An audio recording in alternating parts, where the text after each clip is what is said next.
Well, hello. Good evening, everyone out there in the interwebs. Welcome to the Moviegoers Society podcast brought to you by Nerdtropolis. I'm your host, Sean Tajper, the mayor of Nerdtropolis. And joining me once again is my co-host, Drew Munhausen, the professional media and movie mastermind.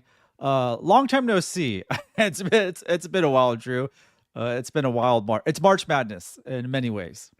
It is, and in the movie theater, it's been a little bit of a slow time at the movies. I think last weekend was like a record low, the lowest, grossing weekend of the year, or something of that of the sort. So it's just been a slow time, and I've been busy.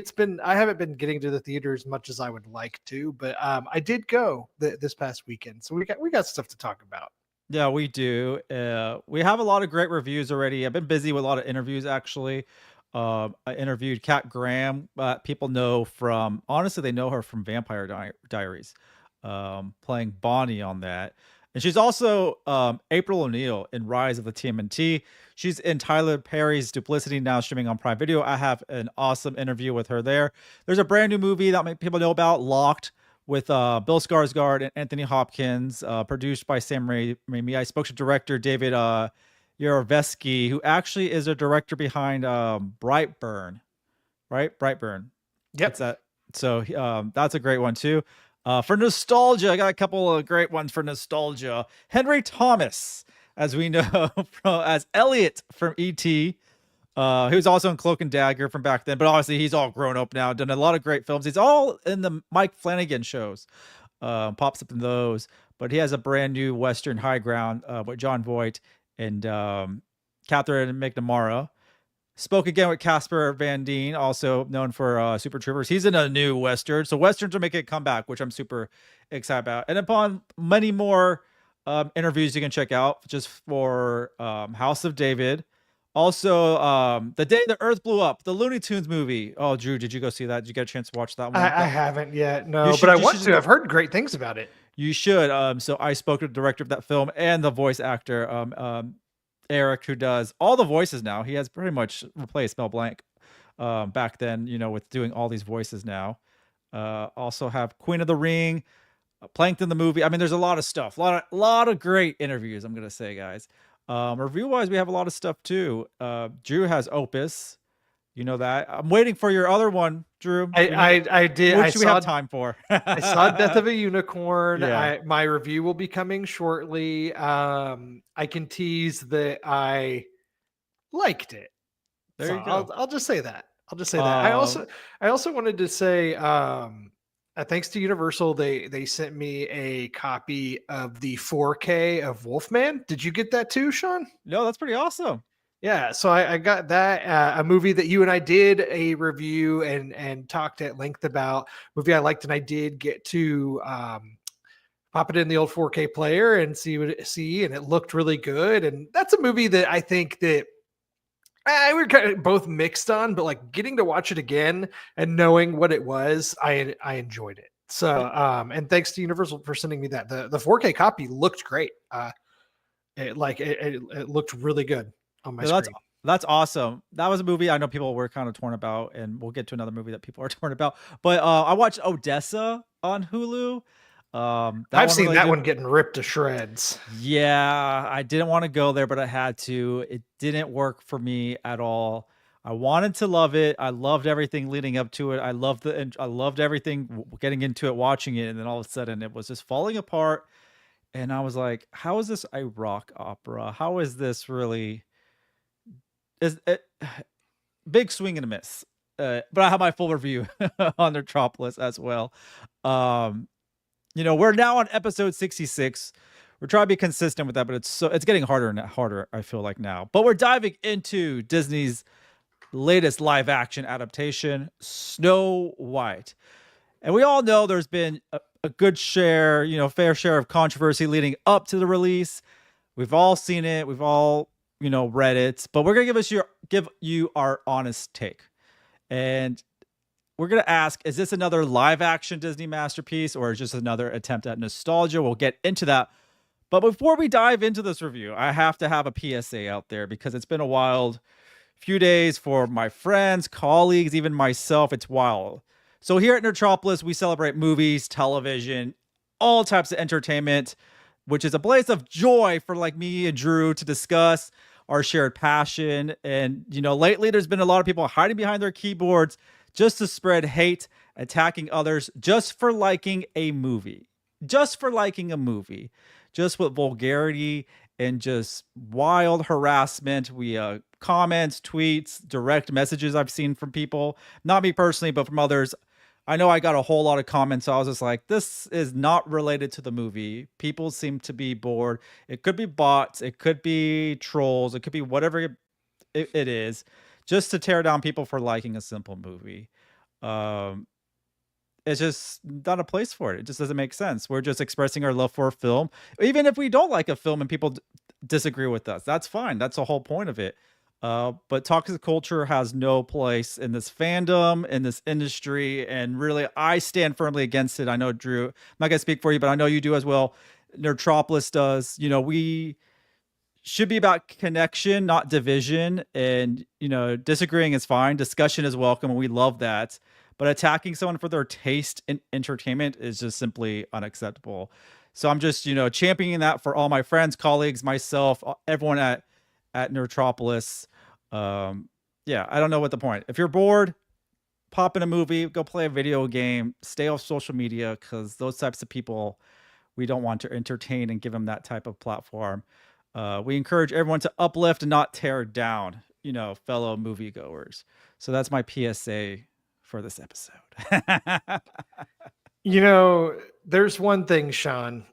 If I was making a Snow White movie now, something that would have no controversy or backlash at all, if I could, I would cast you as Snow White, Sean. I think you would.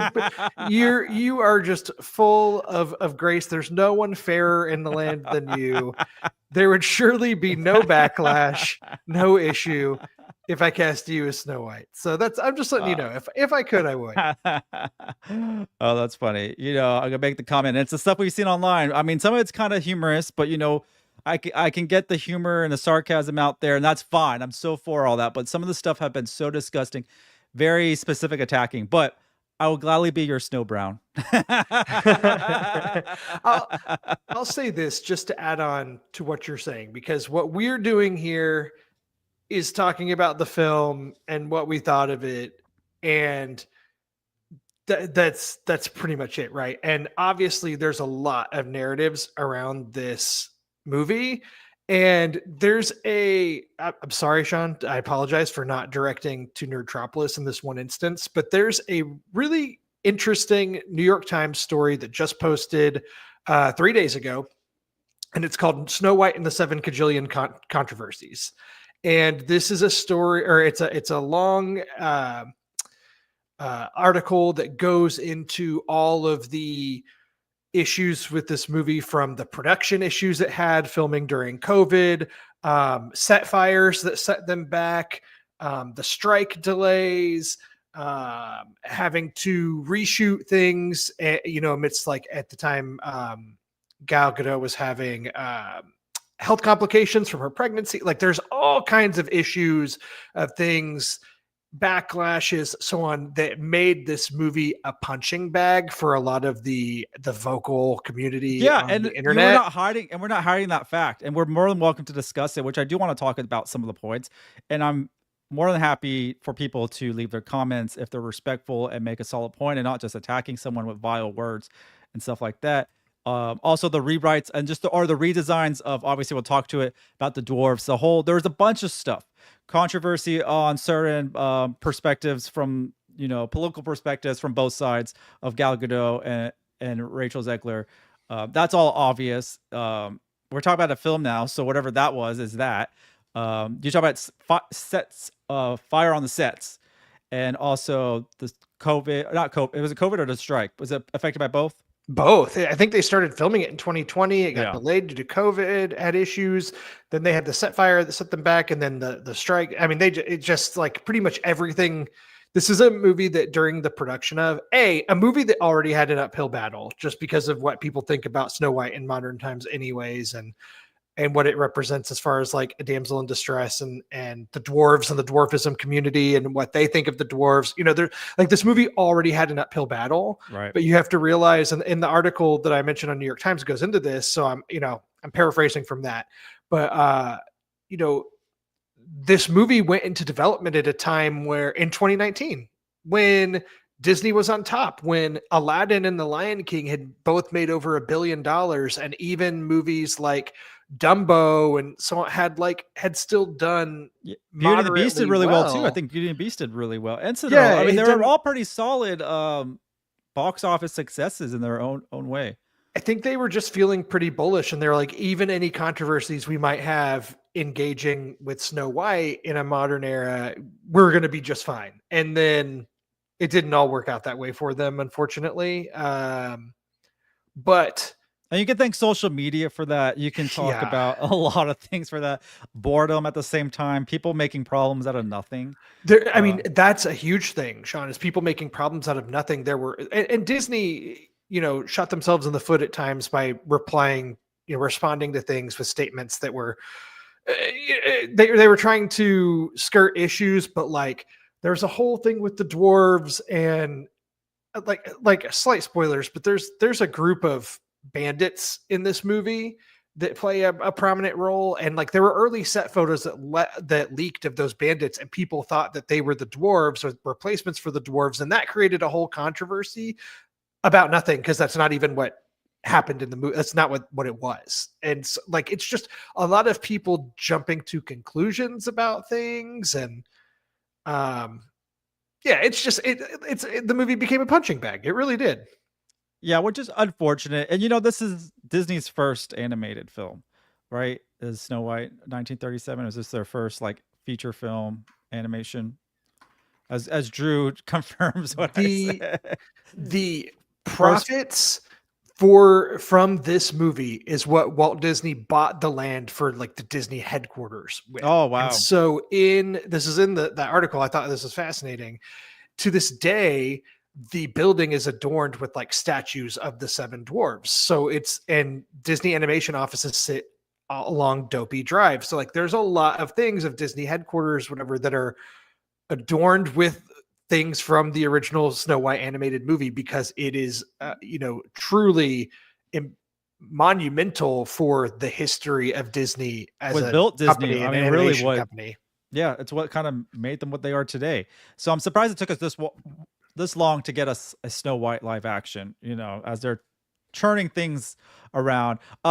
Before we dive into this movie, I don't think we're gonna have it yet. Oh, we'll get to it later. We'll talk about another live action for Disney towards the end, because Okay. when we're talking about box office. But I think we could dive into this a little bit. I got to see this with a variety of people, from kids to adults that were avid Snow White fans to just regular moviegoers. And it seemed like everyone had a really good time in the theater. This movie, which I really like about the director, which is awesome, that Mark Webb, known for Amazing Spider-Man, decided to helm this. It's really cool. Now he has a relationship with Disney to do something. I wonder what he'd be doing next. But this film is also written by Aaron Cressida Wilson, and it really brings back this iconic fairy tale that we all know about. Also, obviously, it's pre-Disney as well. It's considered a grim fairy tale, like one of those grim, like old times. And it also has music from this duo that did The Greatest Showman. So like you have a really good like behind the scenes team to put this film together before you even get to casting. And I really thought this movie would put Disney back on the map for live actions, but we see from the box office it's not really doing well. Drew, do you have those numbers of where it's doing at? I think it opened up to it made 43 million domestic. International, it looks like it made 44. So it's sitting at about 87 worldwide. And it has what, a 200 million budget. Yeah, like 270. And a lot of that's due to the reshoots and things and all and that's before delays marketing and issues they had. So it's going to be an uphill battle to get that money back. But it is spring break in some parts of the country. I know our spring break, I think, was last week. Drew, you can probably confirm that more than I can. Yeah. So they're hoping, it's a very awkward time to open a movie. because I thought it should have opened up at the beginning of March. I feel No, like there was a time where March was like a kind of a lot of like pre-summer blockbusters would be released in March, but I feel like that's hit and miss these days. I mean, this year we had a Captain America movie in February, then this in March. which usually been like the Deadpool. That's like when Deadpool would come out in February. Yeah, last year I think Dune Part 2 came out around the first weekend of March, and did pretty well. So Yeah, awkward time for a movie, but honestly, I had a great time at this there at watching this movie in the theater with a bunch of people, a bunch of different types of fans, and regardless of what people say about Rachel Zegler, and I've said this in the past, I'm not her biggest fan. Some movies I don't like her in. I just have a weird vibe about her. I actually thought she was really good as this Snow White, because her vocals are still underrated. I never, thought she was a bad singer. I knew she was a great singer, but I thought vocally she was the best choice for Snow White, and I really thought she brought something really great to this film. That thinking back is I don't know who else I would cast as Snow White. After watching the movie throughout, I just couldn't picture anyone else as this. Because you have to have the vocal range too. You have to have the 1-2 punch. And I really think she does a really good job bringing enough warmth and innocence, and really helps that she is strong-willed as well, especially in real life. It's Rachel Zegler. She's a really strong. How old is she? She's really young too. she's really young. She is very vocal. She's taken a break from social media. She's 23 years old. Yeah, and she's been in a lot of things. A lot of things. The last thing I saw her in was, I think it was with Y2K. I liked her in Y2K. I mean, I liked her in a bunch of stuff, but like she's not like my favorite out there.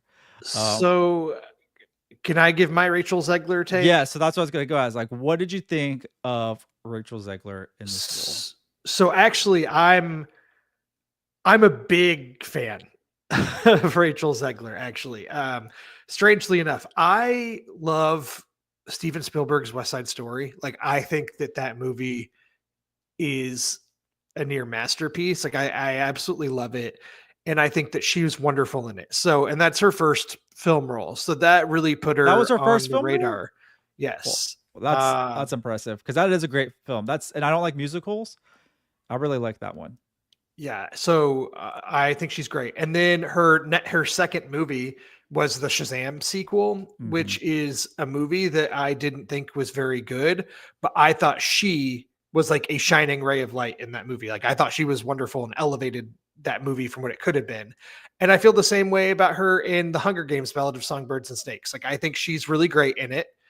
And I have not seen Y2K, but I have seen Spellbound, with the animated film. My Yes. daughter watches it on Netflix. A movie that I think is not that great of an animated movie, but again, I think her voice performance is very good in it, and I think she elevates that movie. So I think that Rachel Zegler has the ability in her short filmography thus far to, even if the project she's in isn't that great, I think that she tends to elevate it or be very good in it. And I think that that applies to Snow White. I think she is wonderful in Snow White. I think that vocally she's fantastic. I think that of all the, I mean, honestly, I think of all the on-screen live action Disney princesses we've had thus far and all of these live action remakes they've done, easily the best singing voice of all of them, I Oh, think. yes. And I think she just brings a level of charm that you don't see in like a Lily James in Cinderella, or give me another one. Naomi Scott Naomi as Scott, which I yeah. think I like Naomi Scott a lot. I She's actually, number 2 in singing, to be honest. She's behind Rachel Zegler in my eyes. She's yeah, actually performing at Lollapalooza, I think I saw. she So, she's okay in Aladdin. I think she's great in something like Smile too. yeah. I really like her as a performer, but I don't know, something about Rachel Zegler. I just find her to be extremely charming, and I thought she was great in this movie and recreating some of these famous songs like Whistle While You Work and stuff. I thought she's great. And they actually added a new song for her at the beginning that's kind of like Yeah, I the love the fact classic. the new song is great, and then the remix of the classics. I love how they do that. Yeah, like the classic Disney Princess I Want song. Waiting on a Wish is the new one for this one, and it's really good. And she performs it excellently. And I think that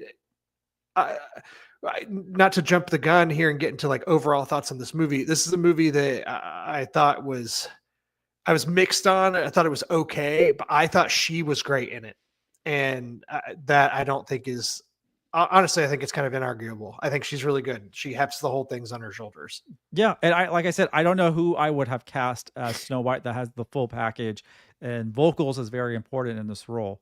Also personality, what you can convey on screen. So all the hate out for her, especially from someone that, for me, like I said, I'm not her biggest fan. I've said like I'm not a fan of some of her stuff, but I thought she was great in this. What does Emmanuel have for us? I thought Rachel was good as Snow White. She was the best part of the film. Love her singing and acting, given the material. And yes, given the material, there's not much material for Snow White. If you go rewatch, which you can on Disney Plus, the 4K version of the Snow White, the 1937. I hopefully have that year right. It's not much of a story. It's a simple story. It's it's something you tell your kids at night bedtime, to get them asleep. It's not something that's intricate. It's not something that's so that deep if you think about it. So they had to really create something magical with this live action. I mean, it's true. The Disney story, as it is literally like the queen tries to get Snow White killed by the huntsman. She escapes, meets some dwarves. Queen disguises herself as an old woman, gives her a poison apple. Prince comes out of nowhere, gives her a kiss. She's good to go. Like, that's the whole thing. Yeah. That's it. Spoilers. I mean, spoilers for an almost 100-year-old movie. Yes. That movie is barely 83 minutes long. Like, it's not even, it's not even an hour and a half long. The biggest controversy we're going to talk to, which I think is wild, because I don't know what type of standards people have, what type of standards they had coming into this film, what type of standards they had coming to the cast. Gal Gadot as the evil queen.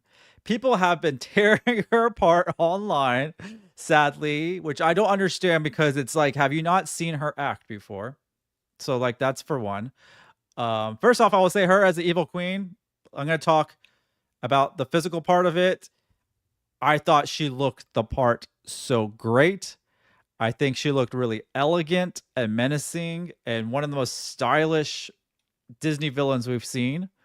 If you go watch, like I said, if you go rewatch the anime version before, you'll see how she elevates the evil queen, even though if you not sold on her acting per se. But I love Gal Gadot. I love she's not the best actress, but like, she's decent.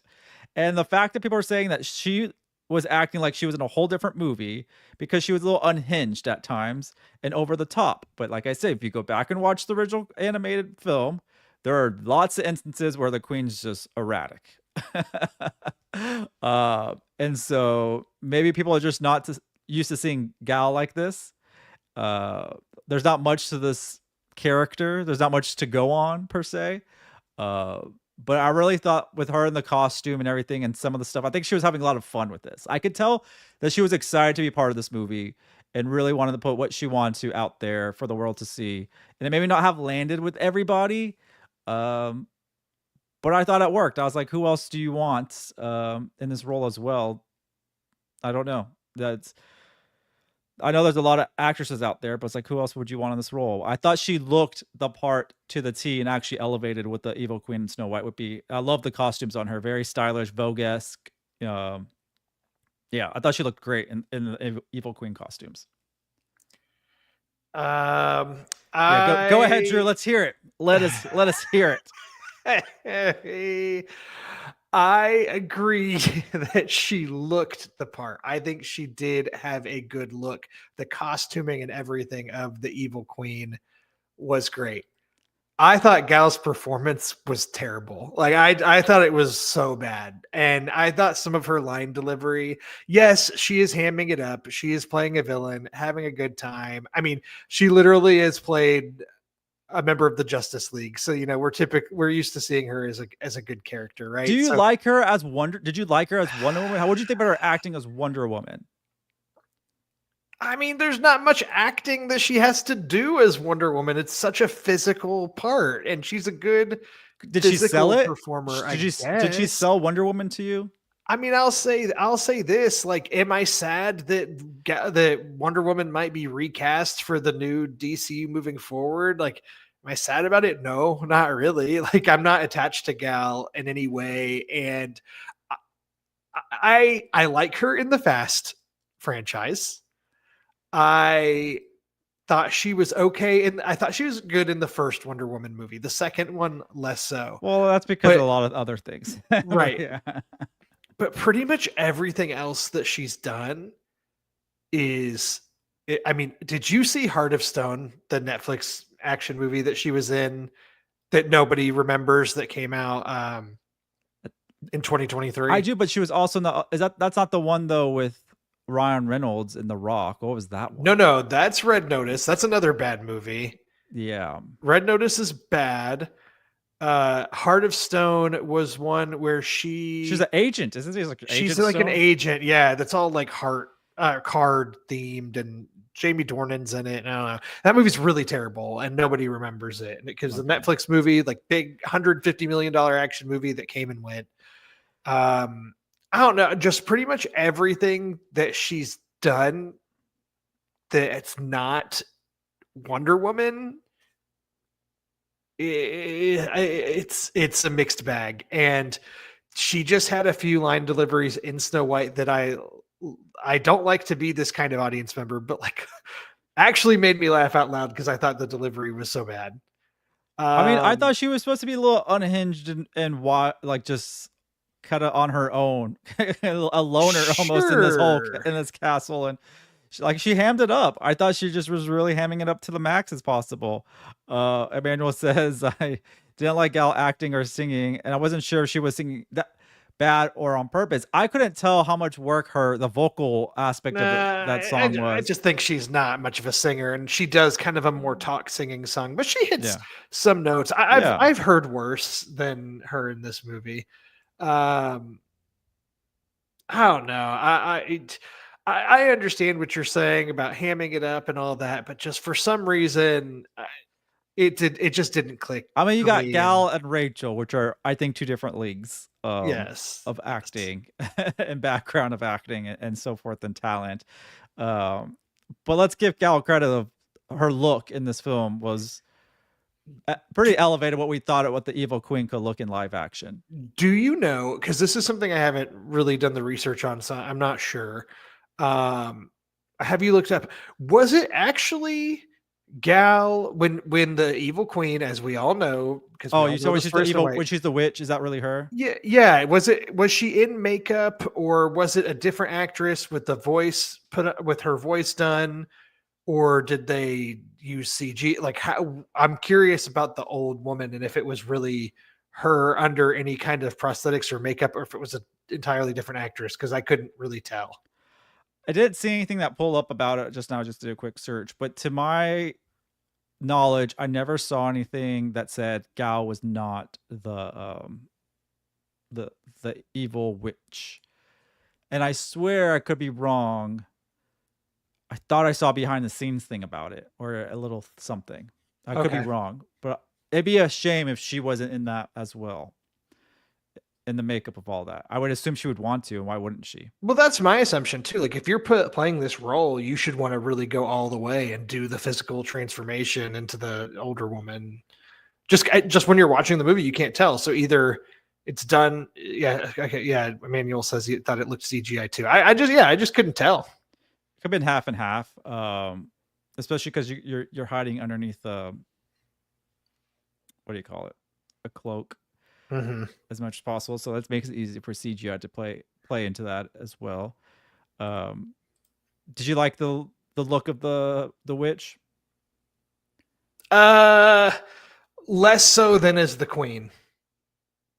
I feel like they should have made her like almost uglied her up more. Give her the long nose and the big mole and things like from the. I thought find the design of the evil witch old lady from the original animated movie to be horrifying, and I have true like nightmares from as a child going to Disney World. And if you remember, the ride is not there anymore, but there was a Snow White like dark ride that they've repurposed. It's not there anymore, and I think a lot of some of the animatronics from it are now used in the Seven Dwarfs Mine Train ride. Oh, okay. But there was the queen transitions to the witch in it, and it's like this horrifying thing Yeah, in the giving you ride that nightmares. traumatized me as a child. Oh no, Drew. Drew, what did you think about the mirror? I thought that was actually really well done. Almost identical to obviously what we think of the animation, but very I don't know, it just looked great. I thought the CG for that looked pretty awesome. Obviously, the mirror is iconic in Snow White lore, but the mirror didn't do much of anything for me in this movie. Like, not negative, not bad. It just didn't stand out that much to me. I'm like, yep, there's the mirror. It looks just like the animated version. Just a little more shinier. They do some stuff with the mirror at the end of the movie that I thought was like kind of cool, because ultimately, I'm not gonna get into spoilers what happens, but I do think this movie like started really strong for me and then kind of hit a lull in like the latter middle half of it, and then I thought it picked up again at the end. Was my personal take. Yeah, I do like them kind of showing a young Snow White, almost telling her origin story, I guess you can call it, before she gets locked up pretty much by the evil queen. We were talking about CGI, but I also want to talk about the set designs of this film. I thought the sets looked really good. I thought the CG wasn't bad actually in this movie at all. There maybe we'll get to a couple of CG stuff where we talk about like the true CG stuff. Mhm. At times I felt like this film, and this is not a knock at all, I actually did enjoy this aspect of it visually. It looked like a very, very high budget Broadway production at times. Oh yeah, I could see that. It had Because like you a storybook quality to it. it did, especially this little scene here and stuff like that, and the backdrops, you can tell they were kind of on a set, which is not a bad thing. It just kind of make it more grounded experience watching this film. That's not like I say, I wish Wicked took that route. I thought Wicked was heavy with the set piece CGI and all the backgrounds and the backdrops. I would have seen something that kind of reflected its obviously its origins as a Broadway musical.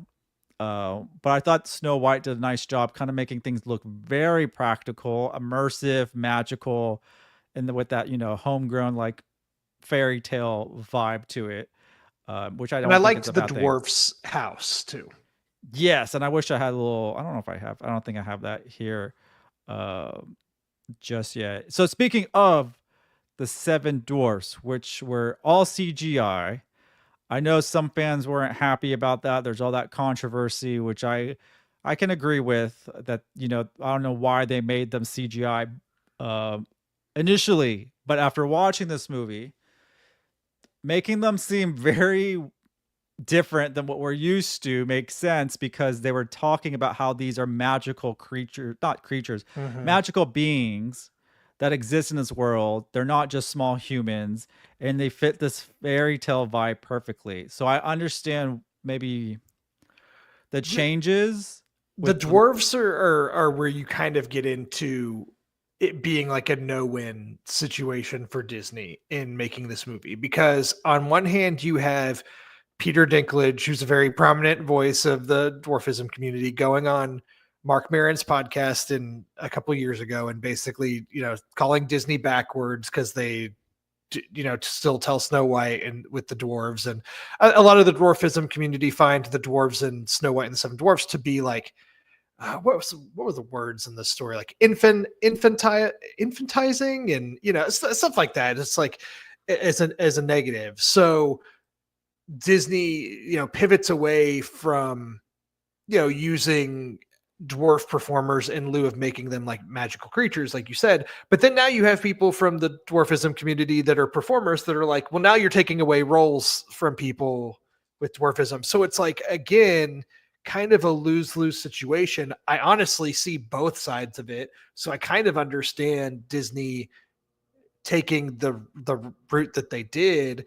And like they tried to add a few little things in there of when they're in the mines and they're mining all the gems, like the classic scene that we all know, the high ho scene that we know from the animated film, and um, they kind of emphasize more that like there's a little bit more magic to them as they're doing these things and so on. Which I would love to see more about that aspect of them. I would actually see a movie with just the 7 of them before they met Snow White easily.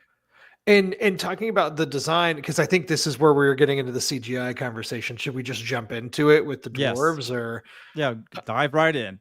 Yeah, I think that it's tough. You can say this of a lot of movies because, like, when the dwarfs are on screen and there's no human characters opposite them, they look fine. Like they're silly and they do have unique looks to them, and you can tell which dwarf is which, and so on and so forth. Like really echoing the original Disney film, but definitely when you put them on screen with Rachel Zegler or the bandit character that we'll talk about soon, who's like the love interest, it's a little rough.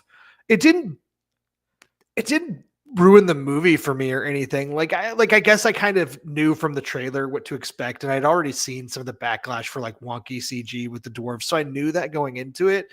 But in watching it, like, yeah, it's not great, but like I didn't really care that much, I guess. So, take that as you will, what it says about me, but it just kind of is what it is when you have 7 different CG characters all interacting with one human character. Like, yeah, there's probably going to be a lot of that doesn't look great unless you have, you know, Avatar level budgets and time for visual effects, which they didn't have for this. So I mean, we've talked about this before. CG has gone downhill in general, the quality of it, since, I mean, movies that we kind of were in junior high and high school, the CG was so much better than what it is today, just because of a lot of things, and that's I been a think big that's controversy. Disney seems to be a common denominator with that. Obviously, there's been a lot of talk about that with the MCU movies, but you know, um, I think sometimes they're just trying to get these movies across the finish line, and not to say they cut corners. I'm sure there's lots of visual effects artists that worked on this movie, and are doing the best that they can. But I'm sure that given even more time and money, they could have made these things look better. And it's just a matter of this movie's been being nudged along at a snail's pace for the past 5 years. Like I'm sure they were really ready to just get this thing out. Yeah, I'm surprised they didn't. They should have pushed up the release date much more. If this movie came out around Christmas, I think it would have done really well. But then you had The Lion King. Yeah. That I think just they should have maybe swapped the movies. But Lion King did really well. Obviously, the Mufasa movie. It did. Um, It did. It kind of like it didn't open great, but it kind of held and it played for a long time over the holidays. So to your point, it's like, yeah, when you put movies out at the right time, and then there's just kind of a long, field for these movies to run in, like they'll make the money. yeah, I just don't think March is the best month for. I mean, the first 3-4 months. Unless you're, I mean, Dune made good money, obviously. Wow, yeah. Mufasa went on to make 800 million, right? 715, 717 is what I'm seeing on Wikipedia. It might be more than that now, but um, considering it opened to like 30 something mil Yeah. domestic and it went on to make over 700 worldwide, is like on a $200 million budget. That movie did fine. It ended up being a hit. And Disney's hoping the same thing happens here. I know Captain America: Brave New World is at 400 million, so it did pay. It just kind of had a slow pace, but it kind of hit 400 million. I think they're kind of happy with that at this moment. At this point, I've basically, what I've read is that Captain America, from a box office perspective, is less of a disaster than the Marvels was. Apparently, the Marvels, from a box office perspective, is like a disaster. I'm telling you, this culture needs to stop of not letting movies perform the way they should be. I don't know what type of mindset, because I liked the Marvels a lot. I really did. I thought that was a fun movie. I thought nothing was wrong with it. I thought it's a great addition to the MCU. I'm not sure what people were expecting. I'm kind of exhausted over negativity around movies. It's just like, it's a movie at the end of the day. It's how is this affecting your life? How is this affecting what you're, how you're breathing today? Uh, so I think people just need to, either if it's for you or not for you. There's so many films like that out there. I know there's a lot of movies people say you should go watch. I'm like, no, I'm okay. That doesn't seem like it's for me, but I just don't watch it. But I don't go out of my way to attack it every day for 30, 60 days. you know? Man, the Marvels did only make a little over No, 200 million on an over $300 million budget. yeah, That's not great. no, It's it's a not. shame. And I thought that movie was fine too. I'm with you. Like it's a shame. It is. One thing we didn't really talk about is we did a little bit the music and the score for this. I thought was really great. I thought the new and old musical or songs are great. I love the new music that they put into it, and I just thought it kind of kept the spirit of the original film. It kind of made it seem like just they did a seamless job, just kind of updating it at the same time. Whistle while you work. I kind of liked how they reintroduced it, and like I said, it's from the guys. It's the duo behind The Greatest Showman, so you'll appreciate the musical moments in this film for sure if you're one of those people. And Hi Ho is a fun number, and I like the stuff that they did there and introducing the dwarves and letting each of the dwarves kind of have a moment. And I already mentioned the new Snow White song, "Waiting on a Wish." I thought was good. The only song that I was kind of like meh on were the Queen's song. I thought was not very good, No, you have to say it's the best song of the movie now. That's what and you. I also thought the love interest song was like it's Princess Problems or something like that. I thought that one was kind of meh too, but it was fine. Oh, you got Rachel Zegler doing her thing. I thought, she really elevated the film with her singing chops. I think people need to watch this movie, especially for that, to really understand her singing ability. I will talk about one thing. The one big negative for me was some of the pacing, where things get a little tricky because the story really just takes place in one location. You know, Mhm. that's I mean, you can consider it two main locations, which is the castle and the forest, and they're not far apart from each other at all.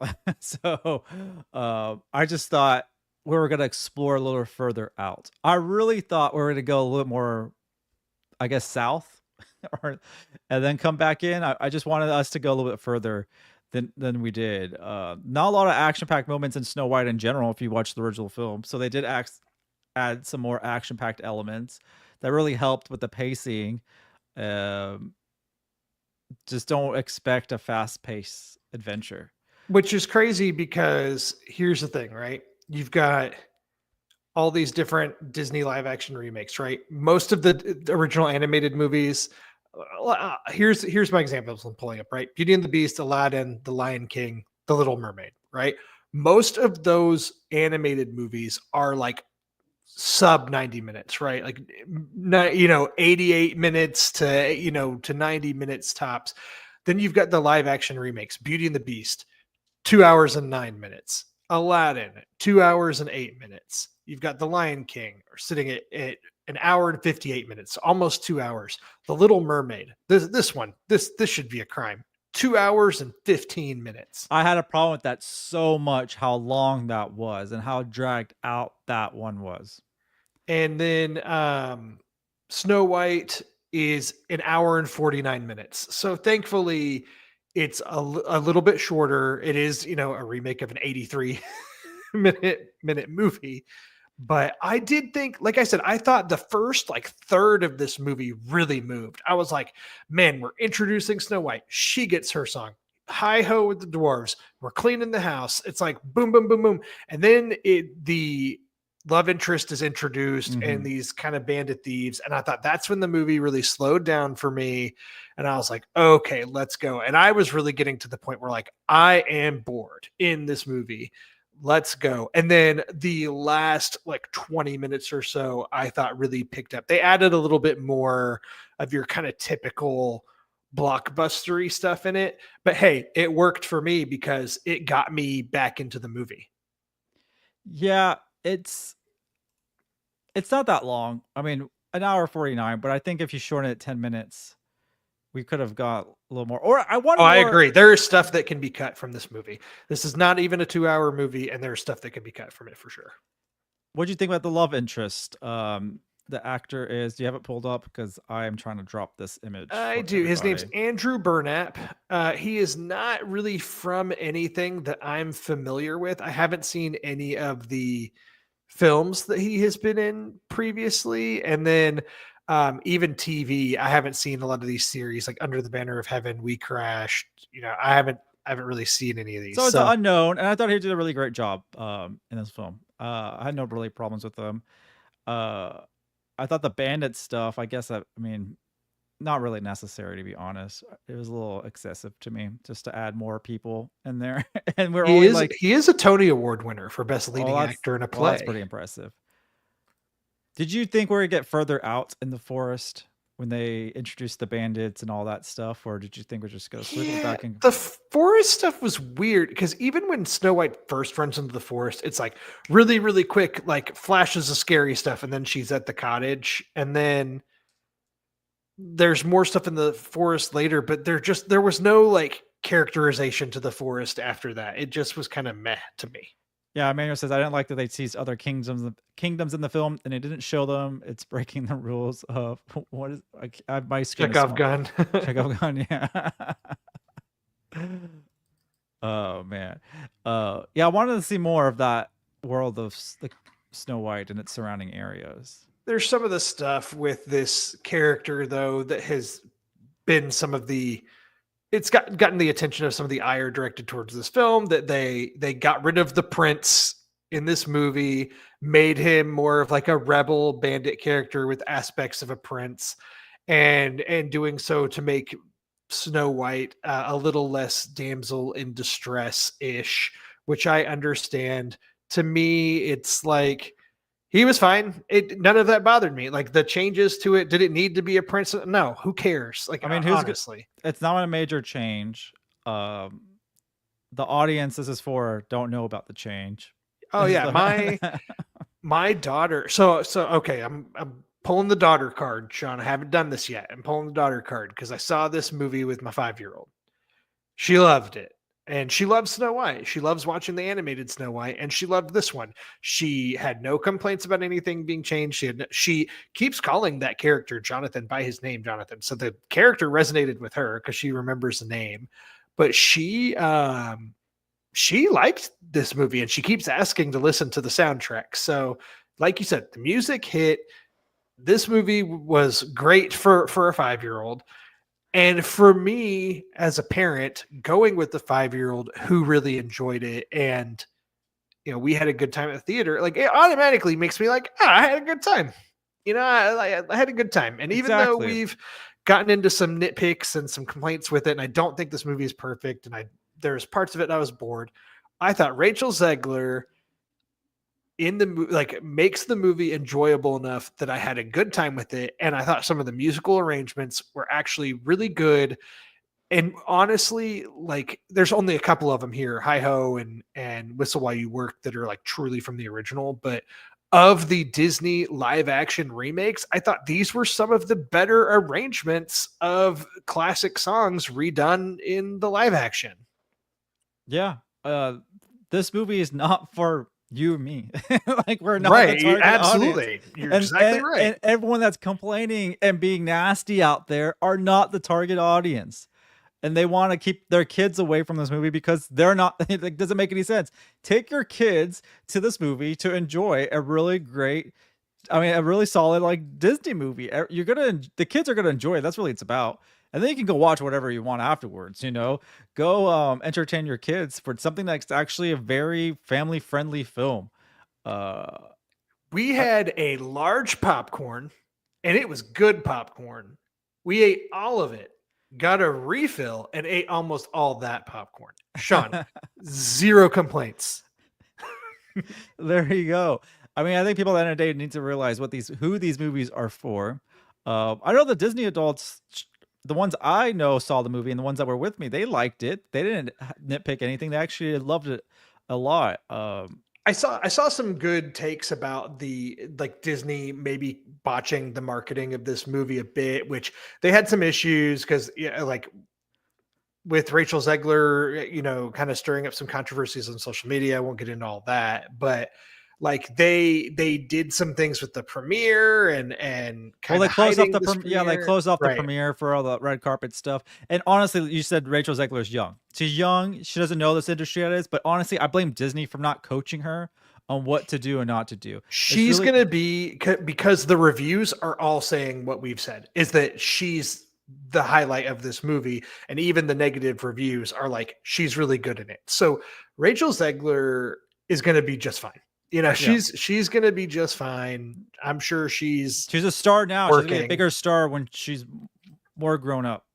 Yeah, I think there was some things though, because to your point, I started seeing some early reactions to this movie, including yours, but the initial buzz and reactions were like pretty positive. And I am guilty of, we talked about on this very podcast um, months ago, when the teaser trailer for this movie dropped, I was like, this teaser looks like garbage. I thought it all looked like CGI vomit, and I'm on the record saying that. And I was like, this movie is going to be a disaster. I'm sitting here now being like, I kind of enjoyed myself. You know, I thought she was really good in it. There, you know, so on and so forth. So Yeah, to wrap things up, your daughter really enjoyed it. That's really who the target audience is for this type of film. You, as a parent accompanying her, enjoyed your time with her and enjoying this film, and didn't think like you needed to walk out of it. No, not at all. No, I had a good time. Exactly. So all that noise online is ridiculous. Doesn't make any sense. It is all noise. It is It's all noise. And hopefully people take my PSA to heart that I had earlier. What I wanted to lead to talk about CGI too as well. And box office. Disney's biggest film of the year is going to be Lilo and Stitch. Is this a prediction from you right now? It is. I saw the trailer and I thought it was fantastic. I thought the trailer for Lilo and Stitch was pretty charming myself, Sean. Let me see if I real quick. To complain, there are people always complaining, so I'm just gonna point them out. There's complaints about the cast. People need to stop doing that. People need to stop saying someone's not fully this or fully that. Like that needs to stop. And then people need to understand trailers a little bit more, because they were saying, I'm really bad with the names of the characters. So as I can find it. Oh, I'm not a Lilo and Stitch encyclopedia in that way. So Zach Galifianakis is Jumba, and then Billy Magnuson's Pleakley. And they were like, why do they look like humans? I was like, did you not just see the clip in the trailer where they switch from human form to an alien form? And they're just trying to be incognito. So that's why they're going to look like the actors, Zach Galifianakis and Billy Magnuson. They're going to be probably mostly in the movie as themselves, because they're disguising themselves as human beings, and that's their human form. But we will see them in their alien form as well. Because obviously in the animated film, they're just like dressed up as aliens. Like they're aliens dressed up in human clothes to disguise themselves, which is really funny. It is funny, but I mean, you can't do that in live action. But I think Stitch looks great. And obviously it's the same voice actor, Chris Sanders. And he's also the Wild Robot director, if I recall. But Nani, Leela, everyone is part of it. I love it. Courtney B. Vance as Cobra Bubbles, awesome, love it. So I think we just need to watch these movies with an open heart and stop tearing things apart because we're just bored. If you're bored, I just have a recommendation: go watch Severance if you haven't yet. I just started watching it finally. I need to check it out. The buzz around Severance has been insane. I want to get caught up on it. I have been watching White Lotus. I enjoed that show. Sorry, I tried watching White Lotus. I tried getting into that. Haven't yet. Oh, that's my jam. I might have to get to it. Before we wrap things up, Daredevil. How are you liking Daredevil Born Again? I'm liking Daredevil Born Again. I am so torn about it so far. But I'm not like a diehard Daredevil. Like, and I'm not somebody that goes to bat for the Netflix series as much as everybody else. I thought those series were a little bit bloated. And as much as I like Charlie Cox and a lot of what they did in those shows, I think that those shows are okay. And so I think this is just like a continuation of that, and I still enjoy it. It is, but the Netflix version was much more mature than what we're seeing in this one. There's a lot of stuff that seems a little more. I know it's a TVMA product for Disney Plus, but I feel like they've watered it down a little bit to make it more comic booky, which I understand. It's the MCU. I think that's what I really enjoyed on the Netflix one. It was a very MCU styled show. But also that had its own mess. Maybe we can talk about after the finale, we can jump on here and discuss it. Yeah, absolutely. I do have a different question for you, a different prompt for you while we're on the Disney conversation too. Go for it. Okay, so I'm looking at 2024 box office, right? Because Disney had a rough 2023, right? And so it was often spoke about that they needed a sure bet with 2024. And in 2024, Inside Out 2, of course, made lots of money. It made almost $1.7 billion, right? We know Deadpool and Wolverine made over $1 billion. Moana 2 made over $1 billion, right? So they ended up having 3 movies in 2024 that grossed over $1 billion. Mufasa, we just talked about, made over 700. Like they had some hits last year. I'm looking at the 2025 slate because we talked a bit about Captain America and Snow White from a box office perspective, and I'm looking ahead at 2025. I'm going to list a few movies here, and I can tell you four. I can tell you 4 top of my head, 3 or 4. That's going to help them. What I'm specifically asking is which of these do you think has potential to make over $1 billion? Because to me, there's only 2 that I think really have a shot, but maybe 3. I would say 2 as well. Before you even name them, I could probably tell you what the 2 I would think. I think I know what you're thinking. I think Lilo and Stitch is possible. I think the minimum it's going to make is 800 million. Minimum. I think that's optimistic. I don't know. You think so? I think it's at least an $800 million film. Second, Fantastic Four. If people believe in it, because I think it's going to be an amazing film and go show up for it, that is going to be like a $1.01 billion movie. Fantastic Four is my maybe. I think it has to be really good. It has to get the good word of mouth. I do think people are excited for it. I think Lilo and Stitch, I don't know. I don't think Thunderbolts is going to make it. Thunderbolts will be a $500 to $600 million movie, maybe. I think that's optimistic too. Well, maybe not. I don't know. People like a good team. Well, I'm basing off what Mufasa made so much money. Mufasa made so much money, and I was like, Thunderbolts is getting really great traction right now, and people are really excited for that film. So I would say maybe 500 would be what I would. The one sure bet I think they have is Avatar: Fire and Ash. There's an Avatar movie coming out this year. The past 2 Avatar movies have both made $2 billion. So like, and it's coming out in December though, right? December. It is. It comes out December 19th. Okay. I mean, that's always a sure bet, but we're forgetting. Oh, this is where I'm most optimistic. Tron never does good at the box office, but it's such a good IP. I would say that we need more love for Tron. Tron's not going to make much money for them, but the other one that I think has the best shot is Zootopia 2. The first is that coming out this year? Is that coming out this year? In November. It's getting the Moana 2 treatment. And the first Zootopia made over $1 billion. I think that people are really looking forward to Zootopia 2. I waited too long. I've been waiting. So I love Zootopia. Love it. That's why I'm so excited. I love Zootopia. When I watched that film at Alamo Drafthouse, I was in love with that film. I said, give me more. And how long do you have to wait? I'm getting too old to watch Zootopia. That movie was too good. Not too old, Sean. Never too old for us at Nerdtropolis. I don't know. Zootopia might. I don't know. I think that Zootopia 2 and Avatar: Fire and Ash are the closest things to sure bets, Avatar especially, of making over $1 billion. I think you're underestimating Lilo and Stitch. I really think you're underestimating that, especially based on the record the trailer made. It's like the second fastest trailer to whatever numbers. It broke a record or has a pretty high record. Maybe it will. Maybe it will.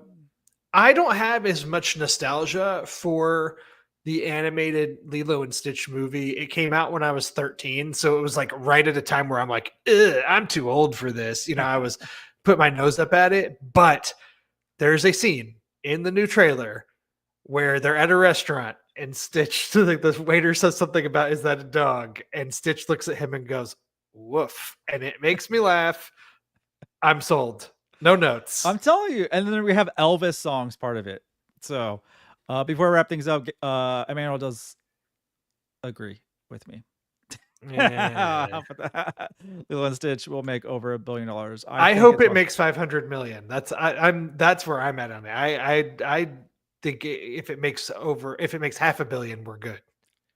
I think the lowest will be 800. That's what I'm thinking. But Disney has a pretty strong slate this year, but it also has a steep competition from other studios doing great stuff that we're all looking forward to as well. But Snow White, I truly enjoyed it for what the story is and what it can offer. If you go watch the original and go watch this, you're going to understand that it's actually a really great adaptation of it. So I highly recommend watching the classic on Disney Plus. But that said, pacing is a bit slow. The CGI dwarfs may work for you or may not. It worked for me. The music's great. Rachel Zegler's great in it. Gal Gadot looks great as the evil queen. But I really think they did a fantastic job with what they had to bring Snow White to life, and I couldn't see him doing it another way. Final thoughts from you, Drew? I think that if you had mentioned your review, it's up on Metropolis. You gave this a score. If I had to score it myself, yeah, I'm probably closer to like a 3 out of 5 stars, like a 6 out of 10. But on the Drew scale of rating, like that's good. That's good. That means I enjoyed it. If and it's from your daughter's scale, above, what was your daughter's? Oh, rating? she's probably like a 5 out of 5. Exactly. She really liked it. And that's the true rating of this movie. From the actual target audience. Exactly. So that's it. Got kids, got little ones, or you just like Disney classics, go check out Snow White. Since it's still in theaters, obviously it just opened up, so it needs all the help it can get. But thanks again for joining us for another episode of the Moviegoers Society. I'm Sean Tudworth, the mayor of Metropolis, and Drew and I will see you at the movie.